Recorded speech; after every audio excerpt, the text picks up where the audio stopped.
মুসলিমদেরকে টাইট দিতে গিয়ে আমাদের সমাজের হিন্দু ভাইরাও আজকে আর্থিক বিপর্যয়ের মধ্যে পড়ছে। গরু পালন বড় করা, 3 বছর 4 বছর ধরে পালন করার পরে বড় করার পরে বিক্রি করে, ঈদ আসলে কোরবানি আসলে বিক্রি করে, একটা দাম পাই। এমনও ঘটনা আছে গরুগুলোকে বিক্রি করার পরে মেয়ের বিবাহ বা বাড়ি তৈরি করে, 1.5 লাখ 2 লাখ টাকা তো অনেক গরু বিক্রি করে, সেখানে আজকে তারা আতঙ্কের মধ্যে আছে।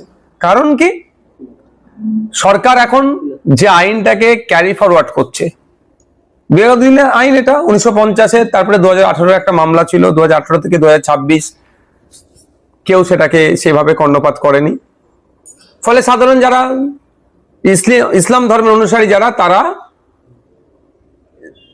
একটা জিনিস তারা মাথায় রাখছে যে কুরবানি দিতে গিয়ে উভয় সম্প্রদায়ের মধ্যে কেন বিশৃঙ্খলা তৈরি হবে, কুরবানি দিতে গিয়ে কেন আমি ক্ষতিগ্রস্ত হব, কেন আইনের শিকার হব। সেজন্য তারা এ থেকে দূরে সরে আছে যে গরুকে কুরবানি দেব না, গরুর পরিবর্তে যেগুলো আছে সেগুলো দেব। এখানে আর্থিক বিপর্যয়ের সম্মুখীন হতে হচ্ছে সাধারণ মানুষকে, আর সাধারণ মানুষের মধ্যে হিন্দু সমাজের গরিব সংখ্যাটাই সব থেকে বেশি যারা গোপালন করে। আমি ওই যে আইন আছে, আইনে 12 নম্বর সেকশনে বলা আছে রাজ্য সরকার যদি চাই ধর্মীয় পারপাসে, চিকিৎসার ক্ষেত্রে, গবেষণার ক্ষেত্রে এগুলো পশু হত্যাকে, পশু জবাকে ছাড় দিতে পারে।